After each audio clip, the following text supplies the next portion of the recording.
नमस्कार दोस्तों, पाथफाइंडर में आप सभी का स्वागत है। मेरा नाम है डॉक्टर महिपाल सिंह राठौड़ और आज इस लेक्चर में मैं आपके साथ डिस्कस करूंगा मिडिवल हिस्ट्री में शाहजहां और जहांगीर का पीरियड। पिछले लेक्चर्स में यानी कि लेक्चर नंबर 21 में मैंने आपको मुगल एडमिनिस्ट्रेशन के बारे में बताया था, मनसबदारी सिस्टम कैसे काम करता था, लोकल ऑफिसर्स कौन से थे, सूबे के लेवल पर, सेंट्रल लेवल पर, ये सारी जानकारी हमने देखी थी। अकबर के क्या पॉलिटिकल गेन्स थे, क्या नहीं थे, वो उससे पिछले लेक्चर में देखा था। तो अब हम जो पॉलिटिकल स्टोरी है उसको कंटिन्यू करेंगे। शाहजहां और जहांगीर के टाइम में क्या पॉलिटिकल डेवलपमेंट्स हुए, एडमिनिस्ट्रेशन मोर और लेस सेम रहता है, और उसके बाद आगे कहानी बढ़ेगी औरंगजेब पे, and then we will finish off the modern history syllabus. उसके बाद जो दो टॉपिक बचेंगे that would be Marathas and Sikh. इनके बारे में मैं आपको अलग से एक लेक्चर में बताऊंगा, that would be our lecture number 25। तो इसी के साथ हम मिडिवल हिस्ट्री के अंत की तरफ आ रहे हैं। तो अभी तक मुगल हिस्ट्री में मैं आपको बाबर, हुमायूं और अकबर के कार्यकाल के बारे में बता चुका हूं। जहांगीर का कार्यकाल आज हम डिस्कस करने वाले हैं। His time period is from 1605 to 1627। Mughal empire का मैप भी एक बार फिर से देख लो तो अकबर के समय तक जो भी लाइट ब्राउन कलर में टेरिटरी आपको नजर आ रही है वो मुगल एम्पायर का हिस्सा थी। डेक्कन में बहुत सारी पॉलिटिक्स चल रही है, उसको मैं पहले भी डिस्कस कर चुका हूं। 1590s में क्या चल रहा था अहमदनगर में, दैट इज क्वाइट इंपॉर्टेंट।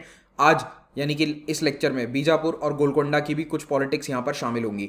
तो अहमदनगर, बीजापुर, गोलकोंडा, ये तीन सल्तनत बची हैं बहमनी सल्तनत में से, और यही तीन इंपॉर्टेंट रहेंगी। By 1687 all of them will be defeated.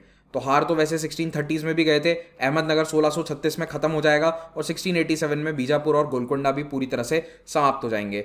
तो अब आगे बढ़ें उससे पहले पाथफाइंडर चैनल को सब्सक्राइब जरूर करें अगर आपने अभी तक नहीं किया है। मेरे बारे में बेसिक डिटेल्स यहाँ पर लिखी हुई हैं। अगर आप चैनल से नए जुड़े हैं तो मैं आपको बता दूं कि मॉडर्न हिस्ट्री की भी मेरी प्लेलिस्ट अवेलेबल है। आप सारे मॉडर्न हिस्ट्री के लेक्चर्स वहाँ पर देख सकते हैं, और हमारे चैनल पर करंट अफेयर्स के भी बहुत सारे वीडियोज आते हैं। You can watch them and enhance your UPSC preparation. अगर आप हमसे लाइव पढ़ना चाहते हैं तो देश का सबसे अफोर्डेबल पाथफाइंडर अग्निपथ बैच आपके लिए हम लेकर आए हैं।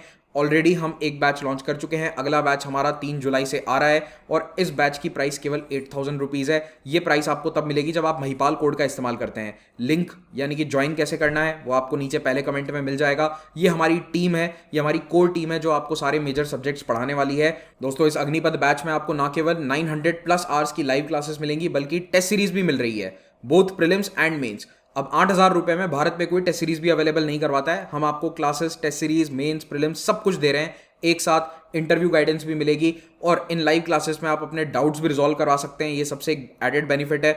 और जब आप एक लाइव क्लास में होते हैं तो वहां पर इंटरेक्शन हमारा अलग तरह का होता है। यूट्यूब पे भी हम पढ़ते हैं, यहाँ पर भी मैं आपको पढ़ाता हूँ, वहां पर भी मैं आपको पढ़ाता हूँ, लेकिन वहां पर एक इंटरेक्टिव क्लासरूम एनवायरमेंट हमारा रहता है। Moving on to Jahangir. तो देखिए, जहांगीर का ये एक फेमस पोर्ट्रेट है जिसके अंदर वो ग्लोब अपने हाथ में लेकर बैठा है। अब ये ग्लोब क्या है, उसका भविष्य दिखा रहा है या नहीं दिखा रहा है पता नहीं, पर एक चीज नोटिस करो कि इसके चेहरे के पीछे एक हेलो बनाया गया है। अब ये हेलो जो है वो राजा बनवाते थे जिनको बहुत पसंद था कि मैं एक डिवाइन स्टेटस के तहत रूल कर रहा हूं, या फिर मेरे पीछे कोई दैविक चमत्कार है या अलौकिक शक्तियां हैं। तो इस तरह का यहाँ पर इन्फ्लुएंस जहांगीर का देखा जाता है। एक और इन्फ्लुएंस आप जहांगीर का देख सकते हो जो यहाँ पर साइड में टेबल पर रखा हुआ है। जहांगीर का असली नाम था सलीम। 1569 में सलीम का जब जन्म हुआ था तो बहुत ही मन्नतों के बाद ये पैदा हुआ था, ऐसा बताया जाता है। और सलीम को काफ़ी लाड़ प्यार के साथ रखा गया, बट अल्टीमेटली लाड़ प्यार ज़्यादा बच्चे को बिगाड़ देता है। So during his teenage he was sent on war campaigns कि आप जाओ और लड़ाई सीखो। लेकिन जब लड़ाई सीखने के लिए चले जाते हैं तो सलीम भाई साहब अपने पिताजी से हो जाते हैं नाराज़, और इन्होंने अपने पिताजी के जीवन काल में ही बगावत कर दी थी। तो सलीम 2-3 चीज़ों का बड़ा शौकीन था। लड़ाई का, he used to fight a lot, army campaign पे जाना, आर्मी कमांड करना, he was a very good commander. Second, he was fond of intoxicants, नशे का बहुत शौकीन था, हर तरह का नशा ये किया करता था। और तीसरा, इसको सत्ता का नशा था। ये देख रहा था कि मेरे पिताजी बूढ़े हो गए, 50 साल हो गए, अभी तक इनकी डेथ नहीं हुई है, लेकिन मैं चाहता हूँ कि रूलर बनूँ। क्योंकि जब ये राजा बनेगा तब इसकी उम्र ऑलरेडी हो चुकी है 36-37 ईयर्स। तो when he was in his 30s ही रेबेल्ड। इसने अपने पिताजी के खिलाफ एक तरह से बगावत कर दी। इलाहाबाद में रहने लगा था ये, इलाहाबाद का जो किला है वहां पर अपना खुद का दरबार लगाने लगा। और एक टाइम ऐसा भी आया जब इसने अपने पिताजी की आर्मी के खिलाफ बगावत करके लड़ाई भी लड़ी थी। Although he was defeated in that. फिर आपस में सुलह करने की भी बहुत कोशिशें हुई, लेकिन सुलह हो नहीं पाती है। तो अकबर के जो आखिरी के जीवन के 3-4 साल है वो बहुत बुरे बीते थे, क्योंकि उसका बेटा अपने उसके खिलाफ बगावत कर रहा था। He was literally waiting for Akbar to die. और ऊपर से शराब वगैरह पीता था, और उसके जो कृत्य थे वो अच्छे नहीं थे। अच्छे in the sense, Jahangir is said to be very violent. जैसे एक एग्जांपल है कि अकबर के जो फेवरेट मित्र थे अबुल फजल, वन ऑफ द नवरत्न, अबुल फजल एक बार डेक्कन से टुवर्ड्स आगरा आ रहे थे, तो रस्ते में जहांगीर ने इनका मर्डर करवा दिया। मर्डर कैसे मर्डर किया था? वीर सिंह बुंदेला ने इनको मारा था। Veer Singh Bundela was a Bundela local ruler. लेकिन ऐसा माना जाता है कि ये जहांगीर के आशीर्वाद से ही किया गया था, वरना आप इतने सीनियर मुगल मिलिट्री ऑफिसर को या इतने सीनियर दरबार के नोबल को मार नहीं सकते, टच नहीं कर सकते। और जब अबुल फजल को मारा गया तो उसका सर काटकर जहांगीर के दरबार में लगवाया गया। सलीम का जो ये छोटा सा दरबार था इलाहाबाद में, यहां पर भेजा गया। तो इससे अकबर काफी नाराज हो जाता है, कहता है कि तुम मेरे इतने ट्रस्टेड आदमी को कैसे मार सकते हो, but he could not punish his own son. Akbar क्या शुरू कर देता है कि इसी सलीम का एक छोटा बच्चा था 16 साल का, जिसका नाम था खुसरो। अकबर उसको प्रेफर करता है कि जो मैं अपने बेटे को नहीं बना पाया वो मैं अपने पोते को बना देता हूं। और ये पोता अकबर का बहुत ही फेवरेट था। He was very well read, बहुत ही अच्छे नेचर का था, थोड़ा तमीज से सबसे बात करना, शांति प्रिय लड़का था। तो खुसरो को ट्रेन किया जाता है कि आप अगले राजा बनेंगे। He was preferred bye Akbar. और अब दरबार के अंदर दो फैक्शन बन गए। I am talking about the Agra दरबार। तो आगरा के दरबार में दो फैक्शन बन जाते हैं। एक कहता है कि नहीं, सलीम का हक है, वो बड़ा बेटा है, वही बादशाह बनेगा। अकबर कहता है कि मुझे इसके लक्षण ठीक नजर नहीं आ रहे हैं, तो हमें खुसरो को बनाना चाहिए। सो एंटायर दरबार वो split into two big factions. और जैसे ही अकबर की डेथ होती है या अकबर अपने मरने के कगार पर था, उसी समय आपस में ये सब भिड़ जाते हैं और खुसरो ये खुद अपने पिताजी के खिलाफ बगावत कर देता है। So when Akbar dies, Khusro कहता है कि देखो, दादाजी मुझे बोलकर गए थे मैं राजा बनूंगा, हालांकि मैं हूं 17 साल का, लेकिन पापा आपका हक नहीं है। पापा आप साइड में बैठिए, आप अपना काम वाम कीजिए, नशे वशे कीजिए। I want to become the new king of the empire. पिताजी बोलते हैं कि बेटा अभी तुम 17 के हो और पहली बात तुम मेरे बेटे हो, so you don't have the right. तो दोनों के बीच में लड़ाई होती है। Salim fights against his own son. Khusro बगावत कर देता है सलीम के खिलाफ और इस लड़ाई में खुसरो हार जाता है, बिकॉज इसके पास मिलिट्री एक्सपीरियंस नहीं था। सलीम के पास 16-17 साल का मिलिट्री एक्सपीरियंस था। तो Khusro Mirza revolted against his own father, that is the future Jahangir, after his own grandfathers death. तो दादा की डेथ के बाद पोता अपने पिता से लड़ रहा है कि मुझे बादशाह बनना है।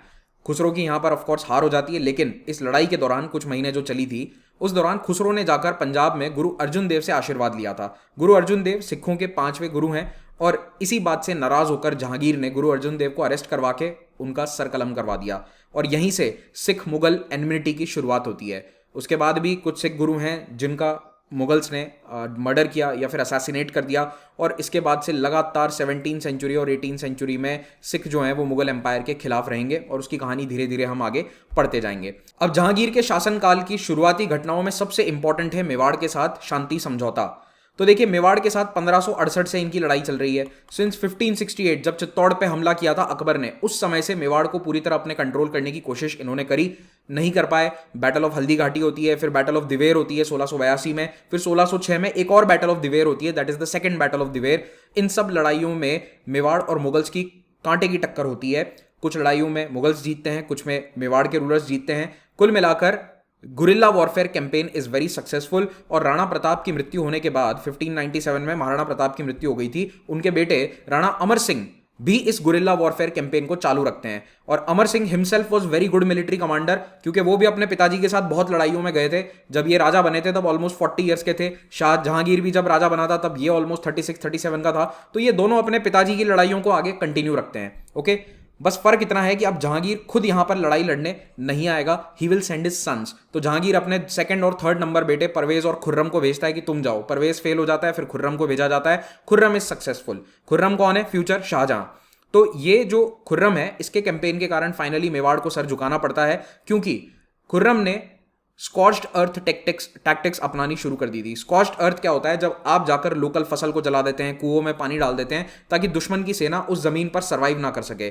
तो मेवाड़ के लोग बहुत परेशान हो रहे थे। It was a war of attrition, जब ना तो कोई आउटराइट जीत रहा है ना हार रहा है, लेकिन जनता परेशान हो रही है, इतना ज्यादा लूट मार हो रही है, इतने लोग मर रहे हैं कि अल्टीमेटली राणा अमर सिंह ऑफ मेवाड़ ये कहते हैं कि हाँ, हम आपसे संधि कर लेंगे। ये 1615 में होता है। तो लगभग 50 साल से लड़ाई चल रही है, उसको रोका जाता है इन 1615। Rana Amar Singh science a treaty, और इस संधि के तहत नंबर 1 यही शर्त है कि Mewar will submit against in the Mughal दरबार। लेकिन जो राणा खुद हैं वो दरबार में जाकर सर नहीं झुकाएंगे। राणा का जो बेटा है उसको ये परमिशन दी जाएगी, यानी कि राणा अमर सिंह का बेटा उस समय जो थे करण सिंह, उनको बोला गया कि तुम जाकर सर झुका लोगे, दैट इज गुड इनफ। इनको मनसब दे दिया गया 5000 का, which was one of the highest mansab. And Mewar को ये कहा गया कि आज के बाद आप अपने किसी भी किले में कोई किलेबंदी नहीं करोगे। इसका मतलब है कि you will build no more forts, कोई बड़े किले नहीं बनाओगे। चित्तौड़गढ़ का फोर्ट जो 1568 में डिस्ट्रॉय हुआ था, उसको कभी रिपेयर नहीं किया जाएगा। और आप मानोगे नहीं कि आज 400 साल हो चुके हैं, वो किला आज दिन तक रिपेयर नहीं हुआ है, क्योंकि उस किले से मुगल्स डरते थे। They literally were in fear कि अगर चित्तौड़गढ़ फोर्टिफाई हो गया, फिर से वहां लड़ाई लड़नी पड़ी 6 महीने 1 साल, तो बहुत प्रॉब्लम हो गई। तो चित्तौड़ को फोर्टिफाई नहीं किया गया ड्यू टू दिस ट्रीटी, और मेवाड़ के प्रिंस जो हैं वो मान जाते हैं कि प्रिंस जाएगा, यानी कि राजा का बेटा जाकर मुगल दरबार में सर झुकाएगा, उसे मनसबदारी के सारे अपने ड्यूटीज को फॉलो करना है। मेवाड़ के राणा को पर्सनली जाने की जरूरत नहीं है, और मैट्रिमोनियल रिलेशंस के लिए फोर्स नहीं किया जाएगा मेवाड़ को। तो कुल मिलाकर इन टर्म्स पर राणा अमर सिंह एक ठीक ठाक संधि साइन कर लेते हैं, और उसके बाद से दोनों के बीच में शांति बनी रहती है। जहांगीर का अगला बड़ा चैलेंज होता है डेक्कन।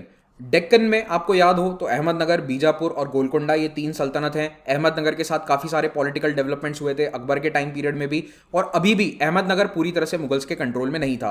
कुछ एरियाज मुगल्स के कंट्रोल में थे, लेकिन अहमदनगर का एक बहुत शानदार व्यक्ति है जिसका नाम है Malik Ambar, who is a very good military strategist.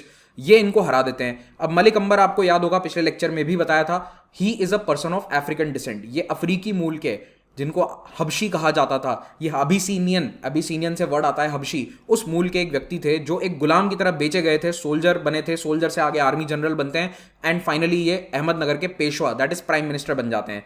तो सारा पावर एक्चुअली में अब पेशवा यानी कि मलिक अंबर के कंट्रोल में है। तो मलिक अंबर जो है ये 1600 से लेकर 1626 में जब तक इनकी डेथ नहीं होती, ये 26 साल तक लगातार मुगल्स के साथ लड़ाइयां लड़ते हैं। Malik Ambar's armies fought with the armies of Akbar, Jahangir and even Shahjahan. तो तीनों की आर्मीज के साथ इन्होंने लड़ाई लड़ी, और मलिक अंबर जो है ये बीजापुर को अपने साथ करने की कोशिश करते हैं। ये एक कोएलिशन बनाने की कोशिश करते हैं ताकि मुगल्स को यहाँ से ड्राइव आउट किया जा सके, और जो भी थोड़ा बहुत अकबर के टाइम तक मुगल्स ने जीता था वो 1610 तक उन्होंने सब लूज कर दिया। तो जहांगीर के शुरुआती 5 साल डेक्कन में बहुत खराब रहे, क्योंकि मलिक अंबर ने मुगल्स को पूरा ड्राइव आउट कर दिया डेक्कन से। लेकिन फिर क्या होता है कि इनके आपस में झगड़े हो जाते हैं, मलिक अंबर, बीजापुर, गोलकोंडा इनकी बनती नहीं है, क्योंकि होता यह है कि मुगल्स को हटाने के बाद हर कोई चाहता है कि मैं डोमिनेंट हो जाऊं। That is why he fail out with his allies, और मुगल्स को बहुत अच्छा मौका दिखता है, तो ये क्या करते हैं कि जो जो मलिक अंबर के खिलाफ है उसको अपनी साइड करने की कोशिश करते हैं, और इस तरह से मुगल्स भी बहुत ही डिटेल्ड इंटरनल पॉलिटिक्स में इन्वॉल्व हो जाते हैं। इन 1616 खाना return as the Mughal viceroy of Deccan, और ये सबसे पहले अलायंस बनाते हैं उन हबशीज के साथ, उन इथियोपियंस के साथ जो मलिक अंबर के खिलाफ हैं। फिर लोकल मराठा आर्मी ऑफिसर्स, क्योंकि ये जितने भी अहमदनगर बीजापुर की आर्मीज थी उसमें आर्मी ऑफिसर सारे जो मराठास होते थे, यानी कि लोकल मराठास, उनको अपनी साइड करने की कोशिश करी मुगल्स ने।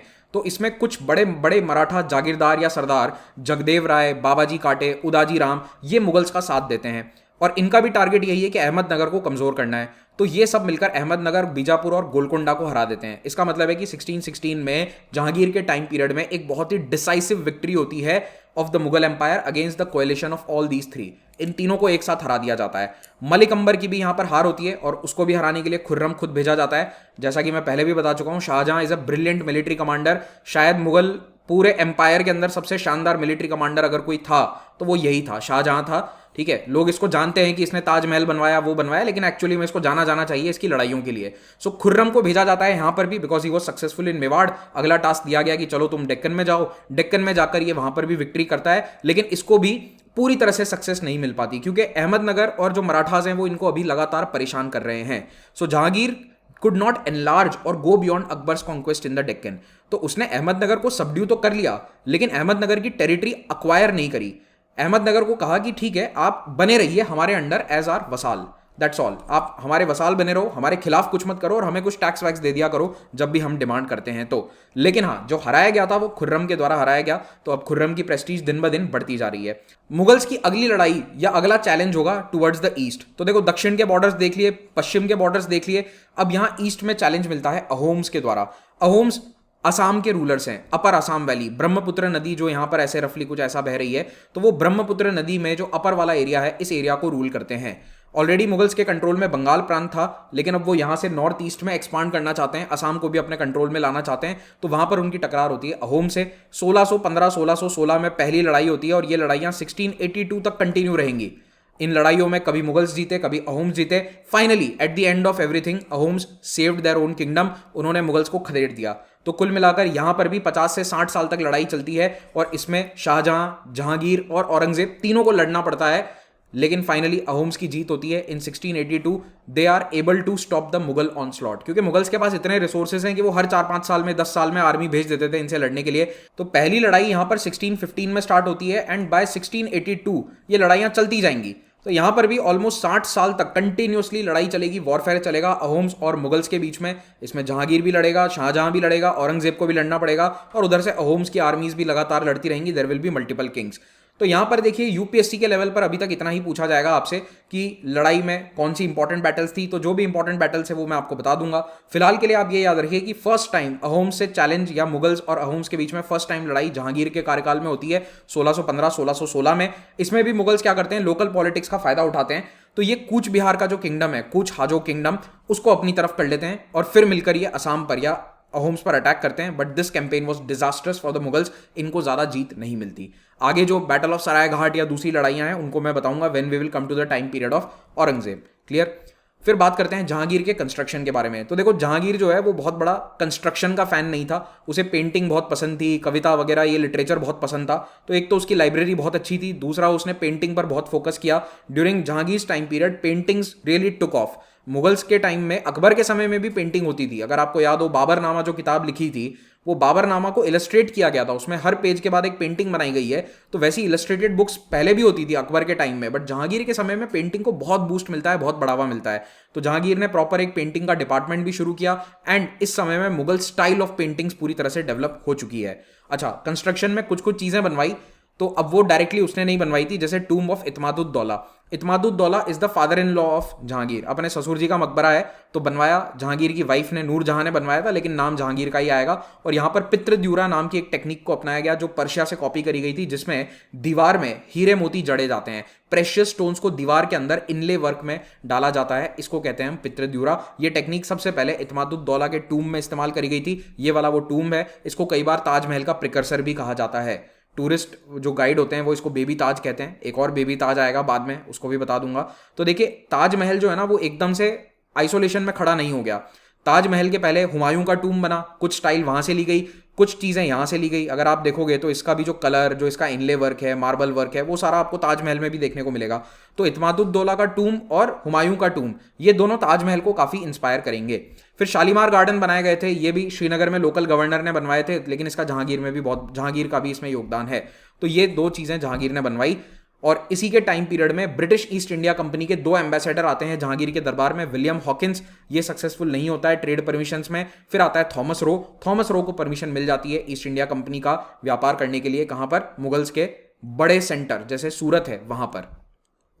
फिर बात करते हैं नूरजहां की। तो देखिए, नूरजहां जो है ये जहांगीर की एक वाइफ थी। She was not the first wife. First of all, Jahangir की पहले भी बहुत शादियां हो रखी थी, बहुत बच्चे थे, लेकिन इसको प्यार हो जाता है इस लड़की से, नूरजहां से, जो एक्चुअली में जहांगीर की मदर की वो थी, असिस्टेंट टाइप थी, है ना, जैसे होती है ना दासियां होती है बहुत सारी।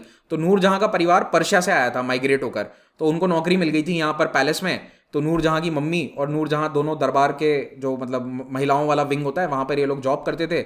जहांगीर को ये पसंद आ गई लड़की, लेकिन ये लड़की ऑलरेडी शादीशुदा थी। Nurjahan was already married to an military officer.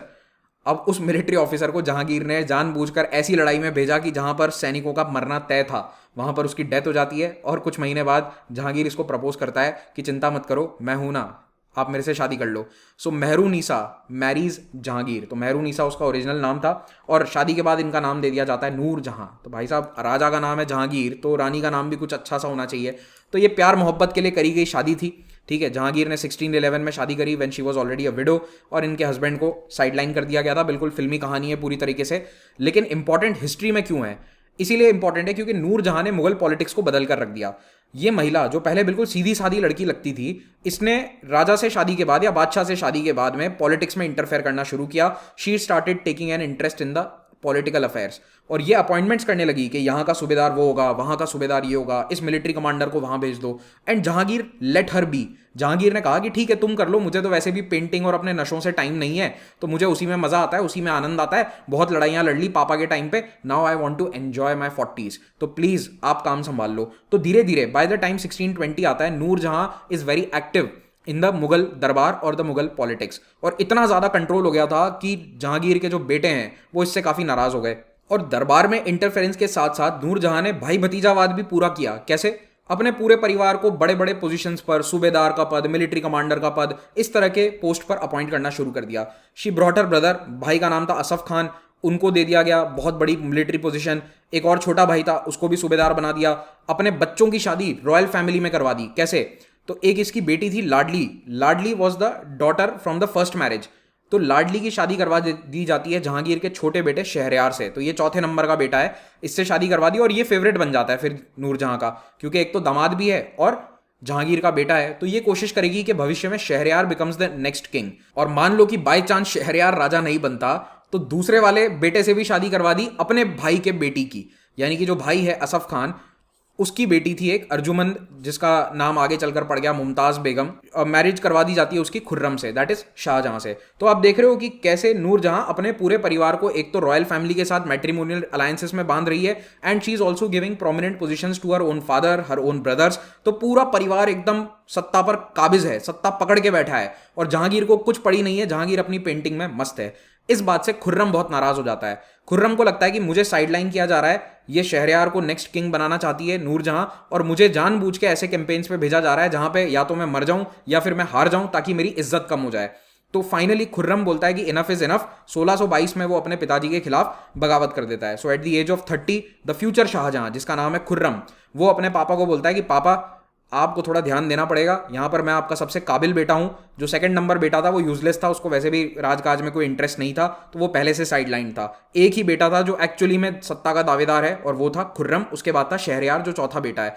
तो खुर्रम कहता है कि या तो आप मुझे आज घोषित करो कि I am the next king, whenever you die, जब भी आप मरोगे मैं अगला बादशाह बनूंगा, या आप अभी अनाउंस करो। तो वो उसको नूरजहां करने नहीं देती, और नूरजहां कहती है कि देखो ये आपका निकम्मा बेटा है ना, कंधार नहीं जा रहा है, मैं इसको बोल रही हूं कि तुम चले जाओ कंधार में, वो सफाविद ने अटैक कर रखा है, we need to defend our borders, और ये बॉर्डर पे जाके लड़ नहीं रहा है, ये कैसा निकम्मा बेटा है आपका। जहांगीर कहता है कि मैं अपने बेटे को कुछ फोर्स नहीं कर सकता, मुझे अपनी पेंटिंग में इंटरेस्ट लेने दो, आप जानो और ये मुगल एडमिनिस्ट्रेशन का काम जाने। और उधर शाहजहां मना कर देता है कि मैं तो अफगानिस्तान नहीं जा रहा, क्योंकि मुझे पता है कि तुम मुझे जानबूझ के इतना दूर भेज रही हो, पीछे से तुम शहरयार को घोषित करवा दोगी अगला बादशाह। तो यहीं से शाहजहां की बगावत शुरू हो जाती है। 4 साल तक ये बगावत करता है। Finally this rebellion is quelled. तो अगला जो राजा है वो होगा Shahjahan. The next badshah of Mughal empire is Shahjahan, 1628 to 1658। 30 years का इसका शासन है। ये भी जब गद्दी पे आता है तो he is quite old, 36 years की एज है इसकी, और 36 साल की उम्र से आकर ये अगले 30 साल तक शासन करेगा। तो ये शाहजहां का जो टाइम पीरियड है ना, कई बार 1627 भी लिखा जाता है। क्यों? क्योंकि देखो 1627 में जहांगीर की मृत्यु हो जाती है, और कुछ महीनों तक आपस में एक सिविल वॉर चला। अब आप गेस कर सकते हो कि सिविल वॉर किसका चला होगा। तो सिविल वॉर चला था, एक तरफ था नूरजहां का फैक्शन, जो नूरजहां अपने दामाद शहरयार को बनाना चाहती है बादशाह, घोषित कर भी देते हैं कुछ महीने के लिए ये बादशाह रहता भी है। लेकिन दूसरी तरफ है Khurram, that is future Shahjahan, और उसके ससुर जी आसफ खान, यानी कि the brother of Nurjahan, supports his own दामाद। तो ये दोनों फैक्शंस के अंदर बहुत बड़ी लड़ाई होती है। अल्टीमेटली शाहजहां हरा देता है, because he is a better military commander, और जो बड़े बड़े मुगल नोबल्स हैं वो इसका साथ देते हैं। वो कहते हैं कि देखो काबिलियत इसमें है, शहरयार में ज्यादा काबिलियत नहीं है। तो शाहजहां ये सिविल वॉर जीत जाता है कुछ महीनों की लड़ाई के बाद में, एंड ये सबको मार देता है। शहरयार का गला काट देता है, कुछ और इसके कजिन भाई थे जो शहरयार का साथ दे रहे थे, सबको मौत के घाट उतारा जाता है। And what happened with Nurjahan? तो नूरजहां और इसकी वाइफ लाडली बेगम, इन दोनों को लाहौर के किले में नजरबंद करके रखा जाता है कई सालों के लिए। तो इसके बाद शाहजहां गद्दी पर आ जाता है 1628 में। तो अब कहानी शुरू होती है शाहजहां की। He is the third and most able son of Jahangir. आपको पता ही है कई मिलिट्री कमांडर के तौर पर इसने लड़ाइयां जीती है, Mewar, Deccan and many other places. इसकी शादी करवाई गई थी असफ खान की बेटी से, जिसका नाम था मुमताज। अर्जुमंद बानू बेगम है। इतना डिटेल आपको याद रखने की आवश्यकता नहीं है, ठीक है। बस इतना याद रखो कि in the Mughal civil war इसके अपने ससुर जी इसका साथ देते हैं। असफ खान इसका साथ देता है अपनी बहन के खिलाफ जाकर, ठीक है। And Asaf Khan in future will become a very important advisor to Shahjahan. ये अपने ससुर जी को बहुत क्लोज रखता है, because this guy also was a very good fighter, military commander अच्छा था असफ खान। तो इसको काफी एक एडवाइजर के तौर पर शाहजहां अगले 30 साल तक अपने साथ ही रखेंगे। और नूरजहां को इंप्रिजन कर दिया गया, ये तो आपको पता ही है। शाहजहां के बादशाह बनने के जस्ट पहले उसने एक बगावत करी थी, उसके बारे में थोड़ी सी डिटेल्स हमारे लिए इंपॉर्टेंट है। वो भी मेनली ये जानने के लिए कि बगावत का इमीडिएट कॉज क्या था। देखिए, इमीडिएट कॉज ये था कि सफाविद डायनेस्टी, जिनके साथ मुगल्स के ट्रेडिशनली बहुत अच्छे संबंध रहे थे, उन्होंने कंधार पे हमला करके कंधार कैप्चर कर लिया था। काबुल और कंधार दोनों मुगल्स और सफाविद के बीच में अब कंटेंशन का पॉइंट रहेंगे आने वाले 50 सालों में। तो सफाविद कंधार कैप्चर कर चुके हैं, और नूरजहां, मतलब ऑफिशियली जहांगीर ने कहा था, लेकिन नूरजहां भेजना चाहती थी खुर्रम को कि भैया ये इतना अच्छा मिलिट्री कमांडर है, इसको भेजो जरा बॉर्डर पे, कंधार जाकर जीत कर लाएगा। और खुर्रम को समझ में आ गया कि ये एक डिजास्टर्स कैंपेन होगा, क्योंकि नंबर 1 मैं कैपिटल से शायद 1 या 2 साल तक दूर रहूंगा, इस बीच में अगर पापा को कुछ हो गया तो ये शहरयार को बादशाह बना देगी, तो मैं तो जाना नहीं चाहता। तो इसने मना कर दिया। तो इसने डायरेक्टली मना नहीं किया, ये भी बड़ा स्मार्ट था। इसने अपने पापा को बोला कि मेरी 3 शर्तें हैं। पहला, आर्मी की पूरी कमांड मुझे दे दो, कोई और मनसबदार इंपॉर्टेंट नहीं है, कोई और प्रिंस इंपॉर्टेंट नहीं है, सारी मुगल आर्मी मेरे साथ रहेगी, जो मैं कहूंगा वैसा आर्मी करेगी। सेकंड, मुझे पंजाब का मनसब वो सूबेदार बना दो, appoint me as the head of Punjab, मुझे जो भी रिसोर्सेज पंजाब से चाहिए कोई सूबेदार मुझे कल को मना ना करे। तीसरा, जितने भी बॉर्डर पे किले हैं उनमें सब किलेदार मेरे कंट्रोल में होने चाहिए। इन शॉर्ट इसने बोल दिया कि एक तरह से पूरा नॉर्थ वेस्ट कंट्री, उत्तर पश्चिमी इलाका अपने पूरे साम्राज्य का मेरे नाम कर दो, मेरे हवाले कर दो। ये एक तरह की डिमांड थी शाहजहां की, तब मैं जाऊंगा कंधार को आज़ाद करवाने। तो ये सारी डिमांड्स मानी नहीं गई एंड इसने अपनी आर्मी लेकर आगरा पे हमला कर दिया। लेकिन होता ये कि शाहजहां के पास आर्मी का जो कमांड था वो नंबर में कम थी, मेजर आर्मी ऑफकोर्स जहांगीर के कंट्रोल में थी, सो ही वॉज डिफीटेड। तो ये यहाँ पर हार गया बिकॉज इसके पास नंबर्स नहीं थे। और ये भागकर कहाँ जाता है? उदयपुर, वही जगह जहां पर उसने आज से 10 साल पहले 20 साल पहले कैंपेनिंग करी थी और मेवाड़ की जनता को वहां इतना परेशान किया था। उसी मेवाड़ में जाकर इसको शरण लेनी पड़ती है। और अब वहां पर अमर सिंह के बेटे करण सिंह ये नए राणा हैं। तो करण सिंह जो राणा है, इनके अच्छे रिलेशन थे शाहजहां के साथ, तो शाहजहां को पनाह दी जाती है। लगभग 1 साल तक ये यहीं पर रहता है शाहजहां, ठीक है, और बहुत डरा हुआ रहा था। Then he moves on to Deccan, कोशिश करता है कि डेक्कन में आर्मी रेस करे। फिर ये चला जाता है बंगाल, बंगाल में आर्मी रेस भी कर लेता है। तो ये 3-4 साल काफी भटकता रहा था, ठीक है, 4 साल तक ये भटकता रहता है। फाइनली 1626 में ये खुद भी थक जाता है और जहांगीर भी इसको चिट्ठी भेजता है कि बेटा बहुत बगावत हो गई, घर आ जाओ, मैं बूढ़ा हूं, मेरी तबीयत ठीक नहीं है, I want you to be close to me. तो जहांगीर की चिट्ठी से इसका दिल पिघल जाता है। लेकिन जहांगीर बोलता है कि देखो, बगावत तो तुमने करी थी, तो अब तुम्हारे 2 बेटे मेरे पास छोड़ दो। तो नन्हे औरंगजेब और नन्हे दारा शिकोह को अपने दादाजी के पास हॉस्टेज छोड़ के चल जाना पड़ता है शाहजहां को। एक तरह का प्रॉमिस है कि मैं बगावत नहीं करूंगा क्योंकि मेरे बेटे इनके पास हैं, दादाजी के पास हैं, ठीक है। लेकिन इसके अगले ही साल जहांगीर की नेचुरल कॉजेज से बीमारी से मृत्यु हो जाती है 1627 में, और फिर वो सिविल वॉर छिड़ जाता है विच शाहजहां विंस।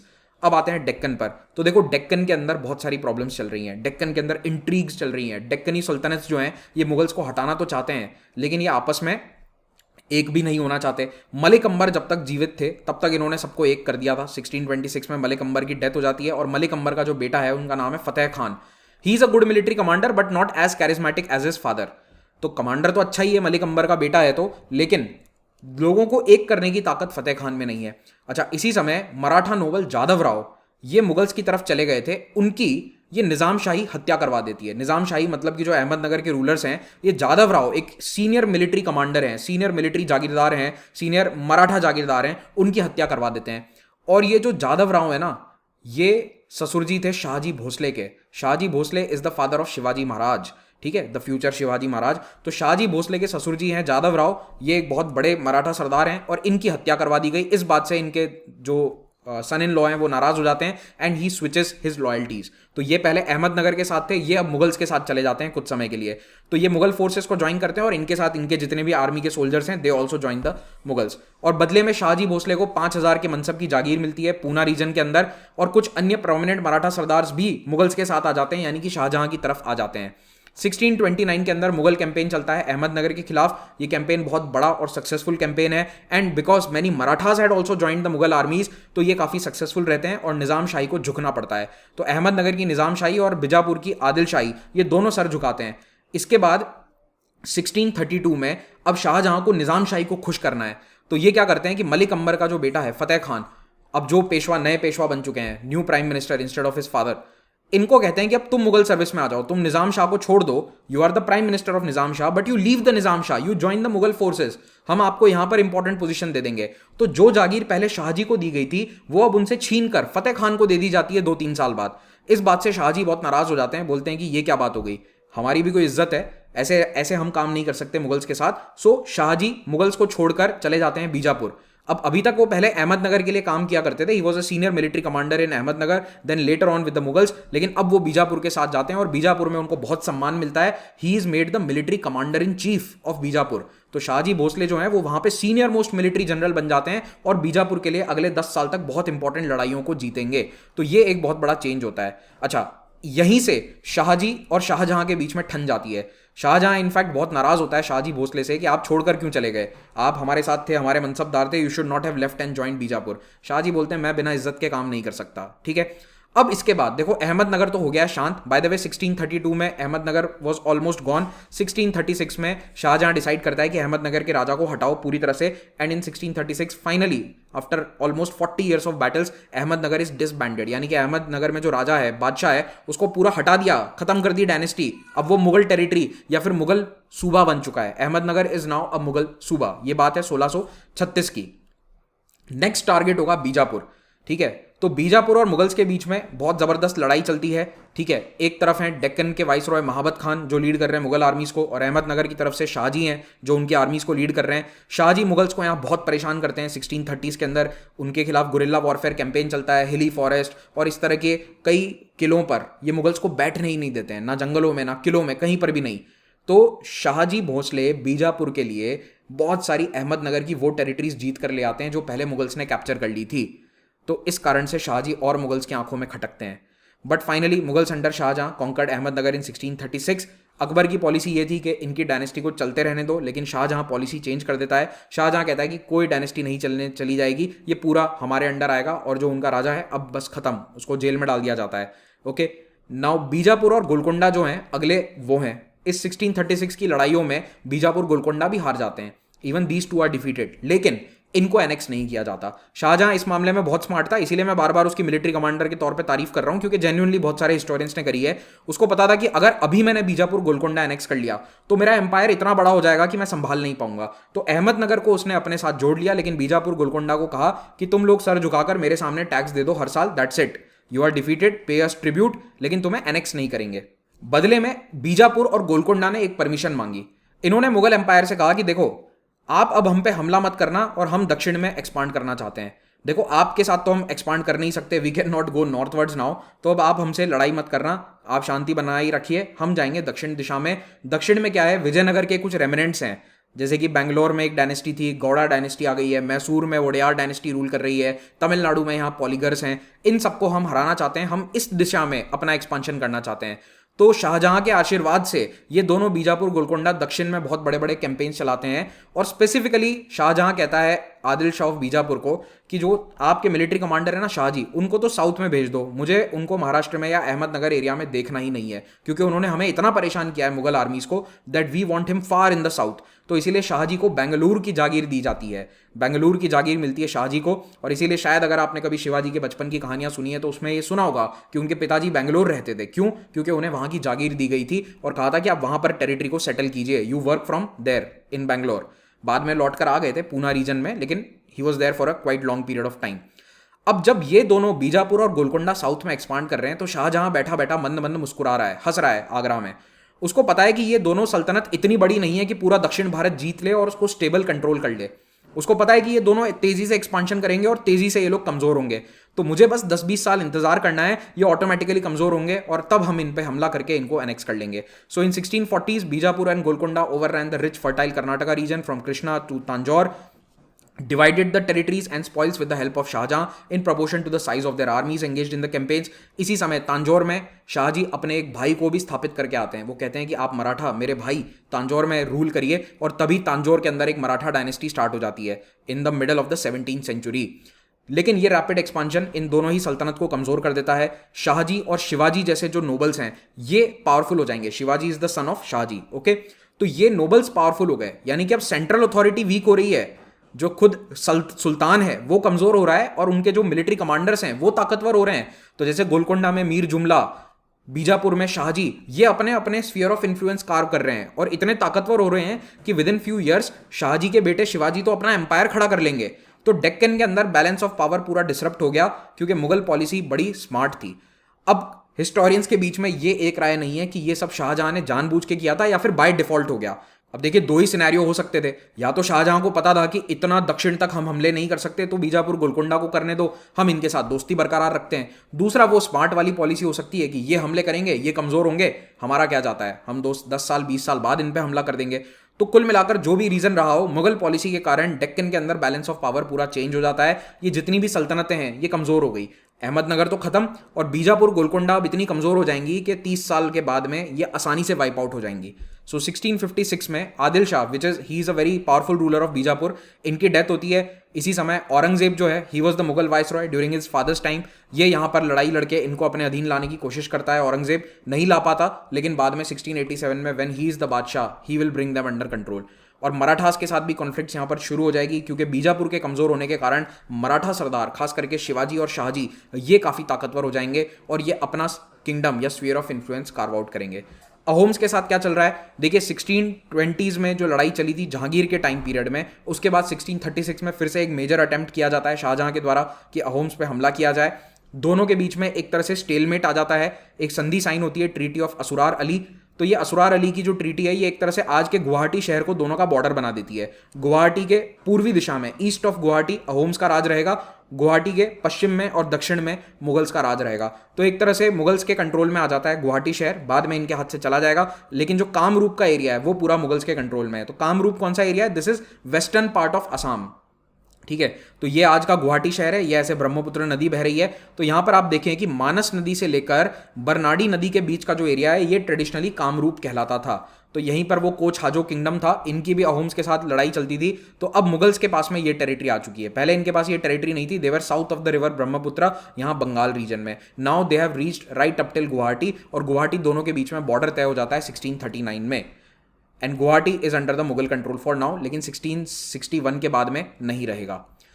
अब आते हैं सफाविद वॉर पे। तो देखिए कंधार जो है वो सफाविद के पास में चला गया था during the time of Jahangir 1622 में। आपको याद है कि खुर्रम को भेजना था, खुर्रम गया नहीं था इसी कंधार को जीतने के लिए। तो जहांगीर अपने समय काल में कंधार नहीं जीत पाता, शाहजहां भी नहीं जीत पाया। शाहजहां ने कुछ सालों के लिए कंधार को अपने पास ले लिया वाया ब्राइब, आउटराइट लड़ाई से नहीं जीता। कंधार का जो किलेदार है उसको इसने पैसे खिला दिए कि तुम हमारे साइड आ जाओ, यानी कि कंधार में जो लोकल गवर्नर है उसको पैसे देकर कहा गया कि तुम मुगल्स के साइड आ जाओ फिर से। लेकिन 1652 में फिर से सफाविद आते हैं और इस गवर्नर को हटा के कंधार अपने पास रख लेते हैं। And Kandahar and Kabul are lost forever by the Mughals. अब इसके बाद से मुगल्स के पास ये कंधार काबुल नहीं रहने वाले। 1646 और 47 में शाहजहां ने प्लान किया कि मैं बल्ख और बुखारा को जीतूंगा। अब ये बल्ख और बुखारा एक्सट्रीम अफगानिस्तान का नॉर्थ एरिया है और सेंट्रल एशिया की टेरिटरी आ गई।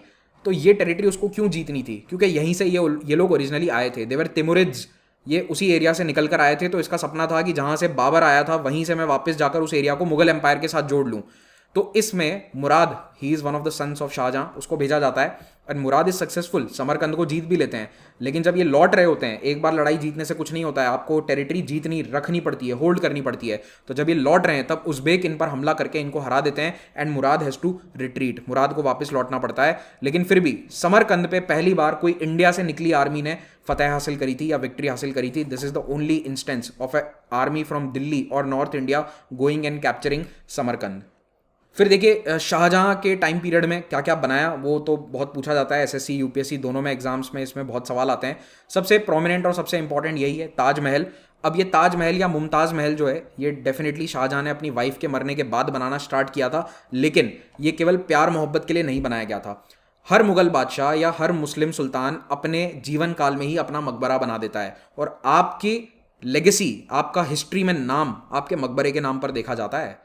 आज के समय में क्या होता है, लोग यही तो देखते हैं कि अरे इसका घर इतना बड़ा, इसकी गाड़ी इतनी बड़ी। तो ये उस समय का राजा महाराजाओं का प्रेस्टीज था। तो इस्लामिक कल्चर के अंदर ये प्रेस्टीजियस पॉइंट था कि आपका मकबरा कितना बड़ा है, how beautiful is your tomb, और वो आप खुद ही बनवाओगे, किसी और से नहीं बनवाना है। तो ये अपने लिए मकबरा बनवा रहा था, और जब आपका मकबरा बनता है तो आपके परिवार के लोगों को भी उसी में दफनाया जाता है। तो यस, मुमताज़ बेगम के मरने के बाद ये कंस्ट्रक्शन स्टार्ट होता है, मुमताज़ बेगम को वहीं पर दफनाया गया था ताजमहल में, पर यह कोई प्यार की निशानी नहीं थी। शाहजहां बताना चाहता था कि मैं अपने बाप दादा हुमायूं अकबर इन सबसे बड़ा मकबरा बनवाकर इतिहास में अपना नाम दर्ज कराऊंगा। मेरे समय में मुगल एम्पायर बहुत स्टेबल है, बहुत पैसे वाला है, बहुत अच्छा टैक्सेशन है, so I will show it to the world कि कितना शानदार मकबरा मेरा बन सकता है। लोग सेंट्रल एशिया के मकबरे भूल जाएंगे, समरकंद, पर्शिया, इनके आर्किटेक्चर को भूलकर दुनिया ताजमहल को याद रखेगी। इसीलिए ताजमहल बनवाया गया था। ठीक है, प्यार की निशानी नहीं है, वो शान और शौकत की निशानी है। फिर इसने लाहौर फोर्ट के अंदर मोती मस्जिद बनवाई, देन एक नया सिटी बनवाया जाता है। Shahjahan is not satisfied with Agra, वो कहता है ये तो पुराना कैपिटल है, इसमें क्या रहना, छोटा सा शहर है, एक नया शहर बनवाते हैं। तो let us build a new city, Delhi में बनाएंगे लेकिन नए एरिया में। तो दिल्ली में शाहजहांबाद नाम का एक नया शहर बसाया जाता है, जिसे आज हम पुरानी दिल्ली कहते हैं, चांदनी चौक वाला एरिया, बट उस समय वो नई दिल्ली था। बाद में अंग्रेजों ने एक और नई दिल्ली बना दी, इसीलिए अब ये पुरानी दिल्ली हो चुका है। So Shahjahanabad is built and started in 1648। वहां पर कैपिटल शिफ्ट हो जाता है 1648 में। तो कैपिटल जो पिछले 70 सालों से लगभग आगरा ही था या फिर फतेहपुर सीकरी था, वो अब दिल्ली शिफ्ट हो जाएगा। रेड फोर्ट दिल्ली का बनवाया गया, उसमें दीवाने आम, दीवाने खास, ये स्ट्रक्चर्स हैं। Jama Masjid in Delhi which is the largest mosque in India. Nishat Bagh in Srinagar, ये असफ खान ने बनवाया था, लेकिन नाम शाहजहां का आएगा।